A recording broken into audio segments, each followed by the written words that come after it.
ناظرین آداب، مورخہ 16 فروری 2024 مطابق 5 شعبان المعظم 1445 ہجری کے اودھ نامہ وائس ایڈیشن میں آپ کا خیر مقدم ہے۔ پیش خدمت ہے اودھ نامہ میں شائع خاص خبروں کی تلخیص۔ لوک سبھا انتخابات کے اعلان سے ایک ماہ پہلے ہی سپریم کورٹ نے الیکٹرول بانڈ پر اپنا فیصلہ سناتے ہوئے اسے غیر آئینی قرار دے دیا ہے۔ عدالت عظمیٰ نے کہا کہ انتخابی یا الیکٹرول بانڈ حق اطلاعات قانون کی خلاف ورزی کرتا ہے، نیز ووٹروں کو یہ حق ہے کہ انہیں پارٹیوں کے فنڈنگ کے بارے میں معلومات ہوں۔ عدالت نے کہا کہ کالے دھن پر لگام لگانے کی غرض سے حق اطلاعات کی خلاف ورزی مناسب نہیں ہے۔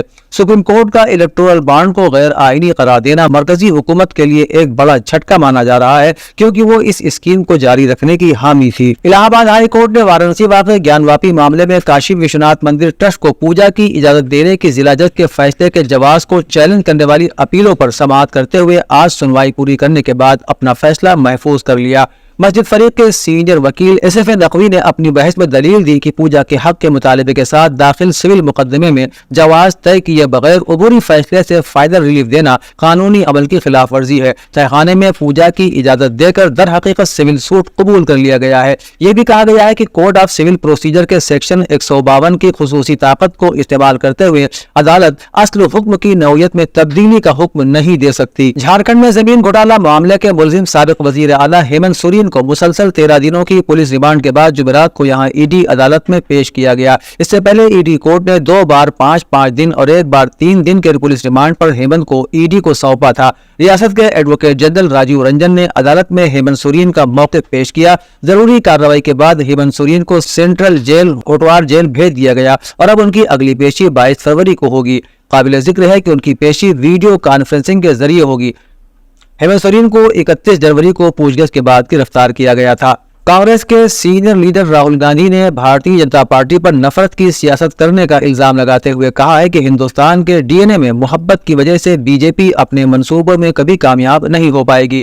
بھارت جوڑو نیائے یاترا کے حصے کے طور پر جمعرات کو اورنگ آباد میں منعقدہ جلسہ عام سے خطاب کرتے ہوئے مسٹر راہل گاندھی نے کہا کہ ملک میں ہر روز ناانصافی ہو رہی ہے۔ جس معاشرے میں ناانصافی ہوگی وہاں تشدد اور نفرت ہوگی۔ BJP کے لوگ پورے ملک میں نفرت پھیلانے میں لگے ہوئے ہیں، لیکن ہندوستان کا DNA محبت کا ہے۔ ہندوستان کی سابق خاتون ریسلر ساکشی ملک نے ایک بار پھر احتجاج کی وارننگ دی ہے۔ ساکشی ملک نے ایک ویڈیو جاری کرتے ہوئے حکومت سے BJP کے رکن پارلیمنٹ برج بھوشن شرن سنگھ کے تمام ساتھیوں کو جلد از جلد برطرف کرنے کا مطالبہ کیا ہے۔ ایسا نہ کیے جانے کی صورت میں انہوں نے کہا ہے کہ دوبارہ احتجاج کیا جائے گا۔ ساکشی نے برج بھوشن سنگھ کے بیٹے کرن بھوشن سنگھ کو اتر پردیش ریسلنگ ایسوسی ایشن کا صدر بنائے جانے کی بھی مخالفت کی۔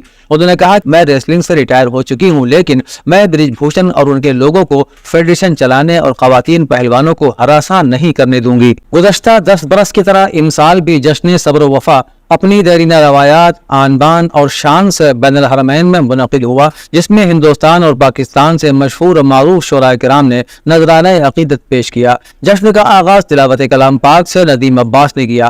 مولانا سید شمیم الحسن نے امام حسین علیہ السلام کے انقلاب پر روشنی ڈالی اور اس کے بعد نظم کا سلسلہ شروع ہوا اور 2 کمسن مداح اہل بیت حسین علی صلی اللہ علیہ اور علی جعفری صلی اللہ علیہ نے زائرین سے اپنے حوصلوں کی داد و تحسین وصول کی اور جشن کا ماحول بنایا۔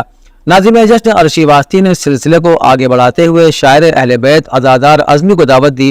بعد اخو سید ندیم احمد سلیم بلرام پوری ہلال نقوی نے کلام پیش کر سما باندھا۔ شیخ بشیر نجفی آقائے علی نجفی نے زیارت امام حسین علیہ السلام کی اہمیت پر گفتگو کی۔ اس محفل کو عزاداری چتوڑا YouTube چینل سے عظمت حیدر نے نشر کیا اور عکس برداری کا ہنر موجز حسین نے دکھایا۔ اتر پردیش کے وزیر اعلیٰ یوگی آدتیہ ناتھ نے کہا ہے کہ ان کی حکومت کے رہتے کوئی بھی غریبوں کو اجاڑ نہیں پائے گا اور اگر کسی نے ایسی حرکت کی تو اس کے خلاف سخت کارروائی کی جائے گی۔ وزیر اعلیٰ یوگی نے جمعرات کو گورکھپور کے گورکھ ناتھ مندر میں جنتا درشن کے دوران لوگوں کے مسائل سنتے ہوئے کہا کہ غریبوں کی زمین تو بچائی ہی جائے گی، ساتھ ہی جن ضرورت مند لوگوں کو ابھی پختہ مکانات نہیں مل سکے ہیں انہیں پردھان منتری آواس یوجنا یا چیف منسٹر آواس یوجنا کے تحت پختہ مکان کی سہولت فراہم کرائی جائے گی۔ سبھی کے مسائل سننے کے بعد انہوں نے یقین دلایا کہ ہر مسئلے کو بروقت، شفاف اور تسلی بخش طریقے سے حل کیا جائے گا۔